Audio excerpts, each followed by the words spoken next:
नमस्कार दोस्तों, स्वागत है आपका मैजिक मैथ पर। आज हम चर्चा कर रहे हैं जो पीटीटी की आंसर की है, अभी जो एग्ज़ाम हुई है उसके बारे में। यहाँ सभी प्रश्न पीटीटी एग्ज़ाम देने वाले अभ्यर्थियों ने हमें व्हाट्सएप के माध्यम से भेजे हैं। इनमें से कुछ प्रश्न 2 वर्षीय पाठ्यक्रम और कुछ 4 वर्षीय पाठ्यक्रम के लिए हो सकते हैं। आपके पेपर में कौन से प्रश्न थे उसके हिसाब से आप मिलान कर लीजिए। यदि कोई प्रश्न छूट गया हो तो आप हमें व्हाट्सएप या टेलीग्राम के माध्यम से पूछ सकते हैं। टेलीग्राम और का लिंक जो है वो डिस्क्रिप्शन में दे रखा है। तो पहला क्वेश्चन जो था वो था, किस स्टेडियम का नाम नरेंद्र मोदी किया गया। तो ये जो स्टेडियम था गुजरात में बना है उसका नाम मोटेरा स्टेडियम था। उसका नाम 24 फरवरी 2021 को नाम नरेंद्र मोदी किया गया था। अजमेर का विलय राजस्थान में कब हुआ। तो अजमेर का जो विलय था राजस्थान में वो 1956 को हुआ। फिर तीसरा क्वेश्चन, ख्वाजा मोइनुद्दीन चिश्ती का मकबरा किसने बनवाया। तो ये जो मकबरा है ये अकबर जहांगीर ने बनवाया था। अकबर जहांगीर ने बनवाया था। ये जो एग्जाम में क्वेश्चन थे उन्हीं की हम चर्चा कर रहे हैं। फिर अगला क्वेश्चन था, ताल छापर अभ्यारण्य कहाँ स्थित है। तो ताल छापर अभ्यारण्य चूरू में स्थित है। ताल छापर अभ्यारण्य चूरू में स्थित है। फिर था question, serum institute of India स्थित कहाँ पर स्थित है। तो सीरम इंस्टीट्यूट जो है वो पुणे महाराष्ट्र में स्थित है। और सबसे पहली वैक्सीन बनाने वाला देश कौन सा था। तो सबसे पहली वैक्सीन जो कोविड वाली चल रही है वो वैक्सीन बनाने वाला देश था रूस। फिर क्वेश्चन था, आईपीएल का पहला संस्करण किसने जीता था। तो आईपीएल का पहला संस्करण राजस्थान रॉयल्स ने जीता था। फिर क्वेश्चन था, भारतीय संविधान की 8वीं अनुसूची भारत की भाषाओं से संबंधित है। अनुसूची में 22 भारतीय भाषाएं हैं। कितनी भारतीय भाषाएं? 22 भारतीय भाषाएं हैं। फिर क्वेश्चन था, 86वां संविधान संशोधन कब हुआ। तो 2002 में 86वें संविधान संशोधन के जरिए शिक्षा को मौलिक अधिकार बनाया गया। 2002 में 86वें संशोधन के जरिए शिक्षा को मौलिक अधिकार बनाया गया। फिर क्वेश्चन था, कोविड-19 सबसे ज़्यादा किस अंग को प्रभावित करता है। तो कोविड-19 सबसे ज़्यादा फेफड़े को प्रभावित करता है। किसको प्रभावित करता है? फेफड़े को प्रभावित करता है। तो आगे देखते हैं हम। ये जो क्वेश्चन कलेक्ट किए हैं उनमें ऑप्शन नहीं मिल पा रहे थे, इसलिए इनका सीधा सा आंसर आपको बताया जा रहा है। अगला क्वेश्चन था, बटनेर का दुर्ग कहाँ है। तो बटनेर का दुर्ग हनुमानगढ़ जिले में है। किसमें जिले में है? हनुमानगढ़ में है। नाहरगढ़ दुर्ग जयपुर में है, जबकि कुंभलगढ़ दुर्ग राजसमंद जिले में है। कुंभलगढ़ दुर्ग राजसमंद जिले में है। फिर क्वेश्चन था, सर्व शिक्षा अभियान कौन से एक्ट में है। तो अभी शिक्षा अभियान की जो बात चल रही थी उसी में है, 86वें संशोधन द्वारा निर्देशित किया गया है। फिर क्वेश्चन है, नीति आयोग के अध्यक्ष कौन है। तो नीति आयोग के अध्यक्ष प्रधानमंत्री होता है। नीति आयोग का अध्यक्ष प्रधानमंत्री होते हैं। कांसा किसका मिश्रण है। तो कांसा तांबा और टिन को मिलाकर बनता है कांसा। फिर है, दीपक चाहर का संबंध किस खेल से है। तो दीपक चाहर क्रिकेट से संबंधित है। दीपक चाहर क्रिकेट से संबंधित है। अगला क्वेश्चन हम देखें जिसमें लिखा है, तिलवाड़ा पशु मेला कहाँ लगता है। तो तिलवाड़ा पशु मेला बाड़मेर में लगता है। अकबर 1567 के समय मेरवाड़ का राणा कौन था? उदय सिंह। दिसंबर 2020 तक ऊर्जा उत्पादन कितना हो रहा है। तो दिसंबर 2020 तक ऊर्जा उत्पादन 21,836 मेगावाट उत्पादन हो रहा है। तेजाजी का जन्म कहाँ हुआ। तो तेजाजी का जन्म खरनाल में हुआ था। तेजाजी का जन्म खरनाल में हुआ था। पालीवाल ब्राह्मण द्वारा जल संचय को क्या कहते हैं। तो पालीवाल ब्राह्मण द्वारा जल संचय को खड़ीम कहा जाता है। और फिर था, मूरा नस्ल है। तो भैंस की नस्ल है। मूरा जो नस्ल है वो भैंस की नस्ल है। नेशनल सुरक्षा सलाहकार वर्तमान में कौन है। तो नेशनल सुरक्षा सलाहकार वर्तमान में अभी अजीत डोभाल है। अजीत डोभाल है।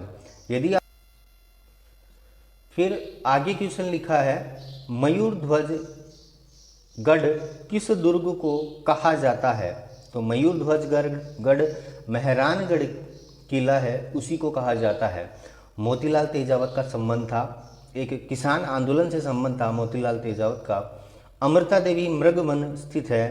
तो खेजड़ली में स्थित है। ये किस में स्थित है? खेजड़ली में।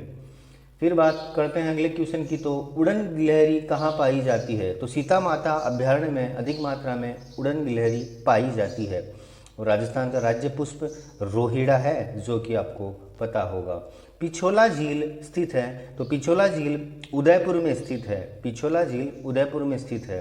राजस्थान में गुरु शिखर चोटी की ऊंचाई 1722 मीटर, 1722 मीटर। अगला क्वेश्चन था, जैसे घर ईंट से बनता है, घर जो है वो ईंट से बनता है, तो फर्नीचर बनता है लकड़ी से, फर्नीचर बनता है लकड़ी से। तो यहाँ सही जवाब लकड़ी था। मोटेरा स्टेडियम का नया नाम नरेंद्र मोदी स्टेडियम।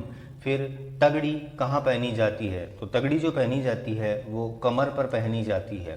फिर क्वेश्चन था 10 वर्ष को क्या कहा जाता है? तो 10 वर्ष को दशक कहा जाता है। कांग्रेस का गठन कब हुआ? 28 दिसंबर 1885 में कांग्रेस का गठन हुआ था। नीति आयोग के अध्यक्ष प्रधानमंत्री नरेंद्र मोदी हैं। राष्ट्रीय सुरक्षा सलाहकार अजीत डोभाल। कांसा किन दो धातुओं से मिलकर बनाया जाता है? तांबा और टिन से, या जस्ता भी बोलते हैं इसको। 1567 में अकबर को चित्तौड़ आक्रमण के दौरान मेवाड़ के राजा कौन थे? तो मेवाड़ को जो राजा थे वो थे उदय सिंह, वो थे उदय सिंह। अगला क्वेश्चन रीजनिंग का है। वर्णमाला में बाएं से 13वें और दाएं से चौथे अक्षर के मध्य का अक्षर कौन सा है? तो मध्य के अक्षर की बात करें तो बाएं से 13वां अक्षर, जैसे अंग्रेजी वर्णमाला का ज्ञान होना जरूरी है आपको। लेफ्ट से 13वां और राइट से चौथा। तो लेफ्ट से 13वें की बात करें तो 13वां अक्षर जो होता है वो एम होता है, और राइट से चौथे की यदि बात करें तो वो अक्षर होता है डब्ल्यू। अब इनके बीच के अक्षर की बात कर रहा है, तो बीच का अक्षर या तो आप इनके बीच का लिख के निकालो, जैसे M N O P Q R S T U V और डब्ल्यू। तो बीच का अक्षर निकालेंगे, इधर से 5 गए और इधर से 5 गए, तो बीच का अक्षर आ गया कौन सा? आर। या फिर हम ऐसे इसको इस प्रकार भी निकाल सकते हैं कि यहाँ से यहाँ तक यदि हम चलेंगे तो ये राइट से 23वां होगा और लेफ्ट से 23वां होगा, लेफ्ट से 13वां और लेफ्ट से 23वां। कितना अंतर हो गया? 10 का। बीच का निकालेंगे, 5 जोड़ देंगे किसमें? 13 में। तो 13 में यदि 5 जोड़ेंगे तो मान आएगा 18, और लेफ्ट से 18वां जो अक्षर होता है वो होता है आर, वो होता है आर। तो इसका सही जवाब होगा आर। फिर अगला क्वेश्चन लिखा है 2:45 का दर्पण प्रतिबिंब क्या होगा?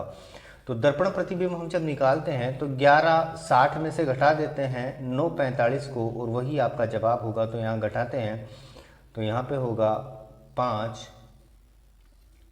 10 में से, और 5 में से गया 1, और ये यहाँ 11 में से 2 गया, 11 में से 2 गया, 2:45 घटाना है तो कितना बचा? 9। 9:45 दर्पण प्रतिबिंब में दिखाई देगा। फिर अगला क्वेश्चन रीजनिंग का ही था। रीजनिंग के क्वेश्चन कम प्राप्त हुए हैं, लेकिन फिर भी जितने मिले आपके सामने हैं। सिनेमा हॉल में दर्शक होते हैं तो चर्च में होते हैं क्रिश्चियन। फिर अगला क्वेश्चन था 0, 6, 24, 60, 120 और 210, यहीं तक था, और इसका जवाब 336 होगा। कैसे होगा? इनका जो अंतर है यहाँ पे देखें 6, फिर 6 दूनी 12, 36, 18। फिर जो अंतर की यदि बात की जाए तो यहाँ का अंतर हो गया 36। फिर आगे यदि बात करें तो यहाँ का अंतर है 60। फिर यहाँ का अंतर 90, तो यहाँ का अंतर, अब इनका अंतर देखेंगे हम। यहाँ पे देखें ये अंतर कितना है? 12। फिर ये अंतर कितना है? ये यहाँ पे अंतर है, ये 36 का अंतर है। तो यहाँ पे 18 और 36 के बीच जो अंतर है वो है 18 का। फिर यहाँ पे अंतर है 24 का। फिर आगे जो अंतर है वो है 30 का। तो आगे अंतर आएगा कितने का? 36 का। और 90 में 36 जोड़ेंगे तो मान आएगा 126, और 126 और 210 को यदि जोड़ते हैं तो मान आ रहा है 336। आशा करता हूँ कहानी समझ में आ रही होगी। आगे देखते हैं। क्वेश्चन लिखा है स्थानीय स्वशासन नीति किसकी थी? तो लॉर्ड रिपन की यह नीति थी। आत्मघाती थैली का क्या नाम है? तो आत्मघाती थैली जो है वो लाइसोसोम को कहा जाता है। सबसे हल्की धातु का नाम बताइए। तो हल्की धातु का नाम जो था वो लिथियम था। वीर जी का संबंध राजस्थान की किस शैली से है? तो जोधपुर शैली से उनका संबंध था। अमजद अली किस यंत्र के वादक हैं? तो सरोज वादक थे अमजद अली। सरोज वादक हैं। दीपक चाहर किस खेल से संबंधित है, अभी पूछा गया सवाल है, तो क्रिकेट से संबंधित है। आईपीएल की पहली विनिंग टीम राजस्थान रॉयल्स थी। तेजाजी का मेला जो है जैसलमेर पर्वतसर नागौर में लगता है। फिर आगे देखते हैं अगला क्वेश्चन था, तेजाजी का जन्म कब हुआ? तो 29 जनवरी 1074 विक्रम संवत 1130 की बात है।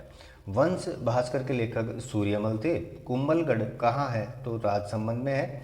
राष्ट्रीय आपदा प्रबंधन के अध्यक्ष प्रधानमंत्री नरेंद्र मोदी जी हैं। भारत की प्रथम मिसाइल जिसका परीक्षण हुआ था, नाम पृथ्वी था। ये था आपका पेपर जो हमें प्राप्त हुआ। हमने कोशिश की है ज़्यादा से ज़्यादा लेने की। विद्यार्थियों ने हमें केवल प्रश्न भेजे हैं जिनके ऑप्शन नहीं भेजे हैं, इसलिए आप अपने हिसाब से देख लें। और आपका कोई भी प्रश्न हो तो आप हमें व्हाट्सएप या टेलीग्राम के माध्यम से पूछ सकते हैं, जो कि आपको डिस्क्रिप्शन में दे रखा है। यदि आपको ऐसे ही वीडियो किसी एग्ज़ाम का आंसर की चाहिए तो आप चैनल को सब्सक्राइब कर लीजिए।